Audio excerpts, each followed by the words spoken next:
buenos días. Mi nombre es Walter Vázquez, soy profesor de Derecho de los Contratos en la Pontificia Universidad Católica del Perú y en la Universidad del Pacífico. Asimismo, soy Business Affairs Consul para Latinoamérica en Hitachi Rail y también me especializo en materia de arbitraje y derecho de los contratos.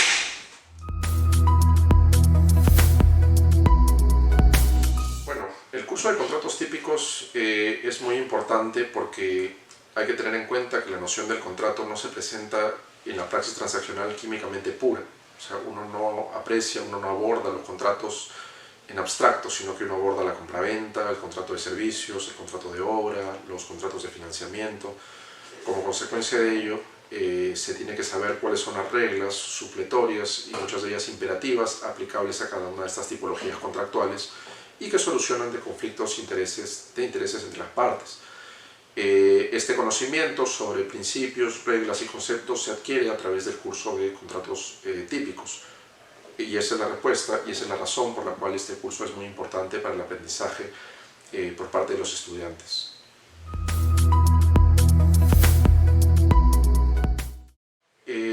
Pueden ser definidos como aquellos contratos de la praxis transaccional que encajan o que pueden ser calificados en una tipología contractual concebida por el legislador.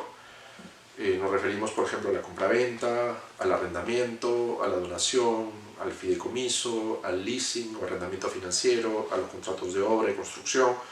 Entonces son típicos porque encajan en un tipo contractual. Pero evidentemente eso no soluciona el tema, ¿no? Sino que nos desplaza respecto a determinar o respecto a indagarnos qué cosa es el tipo contractual. Y el tipo contractual puede ser definido como aquella operación económica que se lleva a cabo a través del contrato que es conocida, frecuente, repetida en un mercado relevante. El tipo contractual tiene reglas o tiene una disciplina o tiene un tratamiento orgánico por parte del legislador que se ocupa de los principales aspectos de la vida de este contrato, tanto para complementarlos a través de la integración supletoria o dispositiva, como para regular conductas disfuncionales a través de normas imperativas.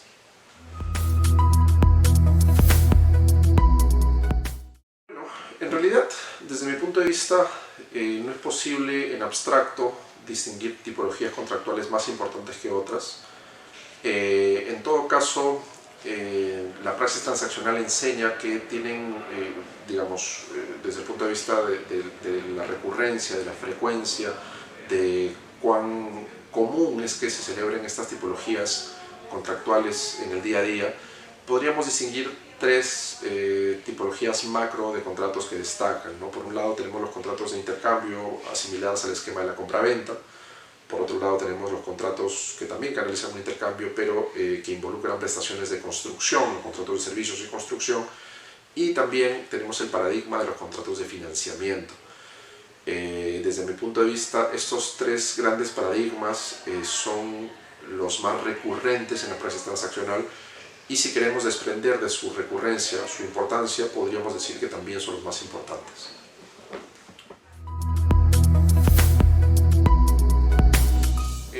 Técnicamente hablando no es lo mismo, porque el contrato nominado es aquel contrato que simplemente tiene un nomen juris en la praxis transaccional, que es conocido por los agentes económicos, pero el hecho de que sea conocido, el hecho de que tenga una denominación, el hecho de que tenga un nomen juris, no nos dice mucho o no nos dice nada respecto a su tratamiento jurídico. En realidad, el concepto que es jurídicamente relevante es el de contratos típicos, ¿no? Que es el hecho de que el contrato, más allá de que tenga un nomen juris o no, tiene una disciplina orgánica, tiene reglas orgánicas, supletorias imperativas, dedicadas por parte del legislador.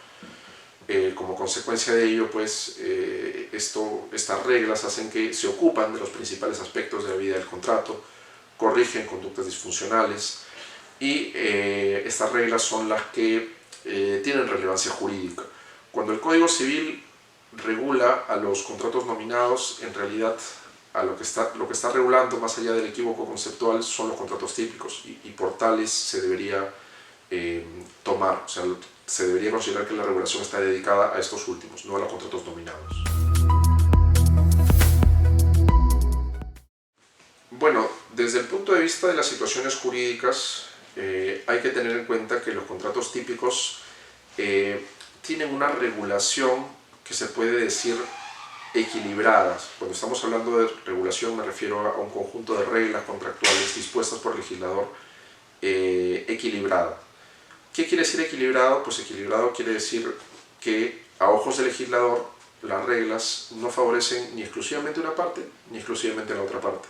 Son reglas balanceadas, son reglas ponderadas, son reglas que el legislador considera justas. Es un ideal de justicia por parte del legislador. Algunos hablan de equilibrio normativo en este tipo de situaciones. Esto es muy importante porque muchas veces ocurre que estas reglas son las que tienen que entrar a tallar, ¿no?, en el derecho dispositivo a ser aplicables si es que las partes no pactan nada respecto a un aspecto importante del desenvolvimiento de este contrato. Y también ocurre que estas reglas equilibradas, estas reglas balanceadas, estas reglas neutrales son un parámetro que mide la disfuncionalidad de una cláusula contractual, básicamente en un contrato estandarizado que se aparta del derecho dispositivo. Y me estoy refiriendo en particular al artículo 1399 del Código Civil, que determina que son cláusulas sospechosas de ser abusivas, aquellas que se desvían injustificadamente del derecho dispositivo. Entonces, ahí radica la importancia de las reglas del tipo contractual. Ahora bien, para que estas reglas sean operativas, sean útiles, cumplan con sus propósitos, tienen que ser además de, digamos, neutrales, eficientes económicamente hablando. ¿Y qué significa eficiente? Significa que sigan los principios de asignación económica del riesgo, que coloquen el riesgo en la parte que esté en mejor posición de administrar. Bueno, la autonomía privada puede ser definida como el poder que tienen los agentes económicos de regular sus propios intereses y dotar al resultado, dotar al producto de su regulación de relevancia jurídica. Muy bien. Esta autonomía privada uno podría decir que no tiene mucho sentido en los contratos típicos porque hay reglas legales, pero esa afirmación sería una afirmación errónea, ¿no? En los contratos típicos la autonomía privada tiene mucha importancia. ¿Por qué? Porque los privados tienen la potestad de regular o de configurar sus intereses llenando el contenido del contrato con aquellas cláusulas que son más convenientes para ellos, incluso derogando cláusulas que están previstas en el derecho dispositivo del tipo, o incluso complementando con aspectos no cubiertos por el tipo, pero regulando o tomando reglas pues, de otros tipos o de que las partes consideran que son más convenientes para satisfacer sus propios intereses. Entonces, la autonomía privada tiene un rol muy importante en el contrato típico porque puede, entre comillas, customizar las reglas que prevé el legislador. Ahora bien, esta autonomía privada tiene límites y estos límites se encuentran dados por las normas mandatorias, por las normas de orden público, por las normas imperativas, por las buenas costumbres. Entonces no es una libertad de configuración absolutamente abierta y absolutamente en blanco, no es un cheque en blanco para los privados, ¿no? Sino que tiene cortapisas importantes que hay que tener en cuenta y que muchas de esas cortapisas se encuentran también en los tipos contractuales. Como había mencionado, ahí es donde radica la importancia del estudio de los contratos típicos. Bueno, quisiera agradecer al equipo de Derecho Inmobiliario por haberme invitado a participar en esta entrevista sobre temas tan interesantes como aquellos relacionados a los contratos típicos y evidentemente tener en cuenta la gentileza. Los invito a ver el video, digamos, para mayores referencias sobre el contenido de la entrevista.